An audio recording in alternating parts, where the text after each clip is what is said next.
अस्सलाम वालेकुम। काबिल सद एहतराम किसान भाइयों और मुअज़्ज़ज़ नाज़रीन, किसान टाइम से मैं हूं आपका मेज़बान नियाज़ खान खिरानी और आप देख रहे हैं अपना प्रोग्राम सफ़र मंज़िलों का। नाज़रीन, जैसा कि मौसम गर्मा की जो फसलात हैं वो या तो उनका इख्तिताम हो चुका है या फिर वो इख्तिताम होने जा रहा है। उसके बाद किसान जो मौसम सरमा की फसलात हैं उनकी तैयारी में सोच विचार कर रहा है। और आजकल मुख्तलिफ़ किसान दोस्त जो हैं वो ये सवाल करते हैं कि जो राया है वो कब काश्त किया जाए और उसका काश्त करना कब ज़्यादा मुवाफ़िक होगा, उसका बीज कौन सा होना चाहिए। ये कुछ सवालात हैं जिनके जवाबात देना बहुत ज़रूरी है। तो नाज़रीन, जैसा कि हम अगर राय की काश्त के मौसम के हिसाब से बात करें कि कौन सा मौसम इसके लिए ज़्यादा बेहतर होगा, तो याद रखिएगा जो राय की बेहतरीन काश्त का मौसम है वो 15 अक्टूबर है। अगर आप 15 अक्टूबर से पहले काश्त करते हैं तो याद रखिएगा उस वक्त टेम्परेचर बहुत ज़्यादा होता है। टेम्परेचर ज़्यादा होने की वजह से उस वक्त उसकी जर्मिनेशन के प्रॉब्लम्स भी बनते हैं और जर्मिनेशन के साथ साथ फिर जो है ना वो अगर वो उग आता है तो उसके बाद गर्मी के स्ट्रेस से फिर उसकी ग्रोथ का भी प्रॉब्लम बनता है। इसलिए 15 अक्टूबर से पहले राया जो है वो किसी सूरत काश्त नहीं करना चाहिए। उसके बाद एक इसकी और एहतियाती तदबीर भी है कि राया आप लोगों ने साबका साल भी काश्त किया, इस साल भी काश्त करना चाहते हैं, तो ज़रूर आप ज़मीन का इंतखाब करते वक्त ख्याल करें कि आप राया कौन सी जगह पे काश्त करने लगे हैं। अगर जगह ऐसी है जहां लास्ट ईयर आपने राया काश्त किया था तो दोबारा उस जगह पर किसी भी सूरत राया काश्त ना कीजिएगा। उसकी एक टेक्निकल वजह है। उसकी वजह यह है कि जहां पिछले साल आप लोगों ने राया काश्त किया था उस जगह पर चाहे जिस तरह भी आपने एहतियात की हो, जो लास्ट ईयर वाला आपका राया है वहां से जो उसका बीज गिरा होगा वो वहां उग जाएगा और जो नया बीज आप डालोगे वो ज़ाहिरी बात है कि जो नया बीज होता है वो अच्छी कैपेसिटी का होता है, वो अच्छी उसकी यील्ड की उसके साथ तवक्को होती है। जो साबका एक बीज सारा साल खेत में पड़ा होता है उसमें रेजिस्टेंस उस तरह की नहीं होती और फिर वो दोनों मिक्स हो जाते हैं। अगर आप ऐसी जगह का इंतखाब करते हैं जहां पिछले साल भी राया काश्त किया था और इस साल फिर राया काश्त करोगे तो जो गिरा हुआ राया है वो भी उग जाएगा और जो आप ऊपर से बीज डालोगे वो भी उग जाएगा और जिससे आपको फ़र्क का पता नहीं चलेगा कि कौन सा राया जो मैंने अब बैग डाला है और कौन सा राया है जो सारा साल वो खेत में पड़ा रहा है और फिर वो उग गया है। ये नाज़रीन हमारा प्रैक्टिकल है, हमने इस तरह खुद करके देखा है और इससे नुकसान होता है।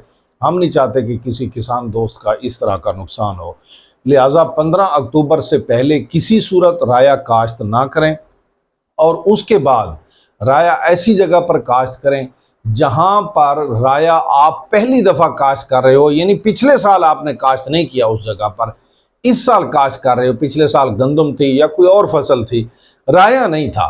उसके बाद गुजारिश ये है कि जो राया है, राया काश्त करते वक्त है बीज का इंतखाब करना कि आप कौन से बीज का इंतखाब करने जा रहे हो। मार्केट में जाते हो, जिस बंदे के ऊपर आप हाथ रखते हो वही कहता है मेरा राया इतना अच्छा है, ज़बरदस्त है, इससे ज़्यादा पैदावार तो दुनिया में किसी की नहीं है।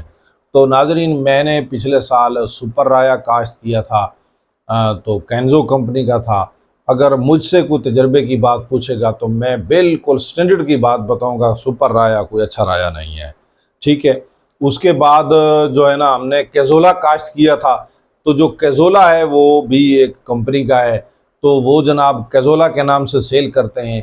तो मैं बताता चलूँ, पिछले साल जिन किसानों ने कैजोला काश्त किया उनमें से 95% किसान रो रहे हैं और 5% कहते हैं कि हमारी पैदावार बहुत अच्छी आई है। अब ये अल्लाह बेहतर जानता है कि अच्छी आई है या नहीं आई है, ये हम किसी पर तनकीद नहीं करते। बहरहाल हम ये गुजारिश करना चाहेंगे कि समझदारी से काम लेना चाहिए। राय के बीज के इंतखाब के लिए राया या सरसों एक ही चीज़ है। राया के बीज के इसका अंग्रेज़ी नाम जो है ना, ब्रासिका कैम्पेस्ट्रस भी इसे कहते हैं, मस्टर्ड भी इसे बोलते हैं। तो ये जो राया है, इसके बीज के इंतखाब के लिए आपको बड़ी समझदारी से काम लेना पड़ेगा। आप बाज़ार में जाएं, अच्छी से अच्छी कंपनी देखें, अगर कहीं से आपको हाइब्रिड बीज मिल जाए तो वो बहुत ज़्यादा अच्छा रहेगा और वो अच्छी पैदावार देगा। इस वक्त एक दो कंपनी के पास है हाइब्रिड किस्म का, लोग मार्केट में जाएंगे सबको पता चल जाएगा। तो कोशिश करें, अगर हाइब्रिड बीज राय का, मस्टर्ड का यानी ब्रासिका कैम्पेस्ट्रिस का आपको हाइब्रिड बीज अगर मिल जाता है तो हाइब्रिड बीज ज़ाहिरी बात है कि वो जो है ना पैदावार अच्छी देगा। राय का जो सबका साल है वो कोई इतना अच्छा नहीं रहा है, रेट नहीं लगे हैं। जब राय की हमने थ्रेशिंग की तो उस वक्त 8,000 या 8200, 7800, 7900 रेट था, और थ्रेशिंग के बाद अब देखिएगा आयल की कीमतें आसमान को छू रही हैं और राय की कीमतें ज़मीन पे गिरी पड़ी हैं। ये हमारे मुल्क के मसाइल हैं। 6700 पर, 6800 पर, 6800 पर आज भी राया लितर खा रहा है। लिहाजा समझदारी से काम लेना है। राय का आप लोग ज़रूर इंतखाब करें, ज़रूर राया काश्त करें, मिली जुली फसलें काश्त करनी चाहिए, लेकिन कोशिश करें कि उसकी मुनासिब मिकदार काश्त करें, ज़्यादा मिकदार काश्त ना करें। रकबे ऐसे की सिलेक्शन करें जहां पिछले साल आपने राया काश्त नहीं किया, और तारीख की सिलेक्शन टेम्परेचर को देखते हुए 15 अक्टूबर से पहले किसी सूरत काश्त ना करें। 15 अक्टूबर से लेकर 1 नवंबर तक राय की काश्त का बेहतरीन टाइम है। नाजरीन, आज की इस गुफ्तगू में हमने आप लोगों को राय की काश्त का बेहतरीन टाइम बताया और राय की काश्त कौन से रकबे में होनी चाहिए, यानी जहां पिछले साल आपने राया काश्त नहीं किया वहां राय की काश्त करें। और साथ हमने आप लोगों को सीड का बताया। बहरहाल राया एक इस तरह की फसल है कि जिसके ऊपर मेहनत कम लगती है और कम वक्त में आप लोग फसल हासिल कर लेते हैं, और फिर राय वाली जगह पर कपास बेहतरीन काश्त की जा सकती है। इस तरह का अगर आप लोग कम्बिनेशन बना लें कि जहां आपने कपास काश्त करनी है उन कतात के ऊपर अब राया काश्त कर दें, नेक्स्ट ईयर आने वाले साल उनके ऊपर आप लोग कपास काश्त कर लेंगे, और फिर कपास के ऊपर आप गंदम ले आएंगे, जो बकिया और रकबा होगा उसके ऊपर फिर राय की रोटेशन। इस तरीके से उसकी रोटेशन भी हो जाएगी, और जो नई जगह पे आप लोग लगाओगे तो राय की पैदावार भी बेहतरीन होगी। नाज़रीन, उम्मीद है कि आज की ये जो हमारी गुफ्तगू है आपको ज़रूर अच्छी लगेगी। इंशाअल्लाह ताला हाज़िर होते रहेंगे इसी तरह के आइडियाज़ के साथ। नेक्स्ट आइडिया तक मुझे और मेरी टीम को दीजिए इजाज़त। अस्सलाम वालेकुम।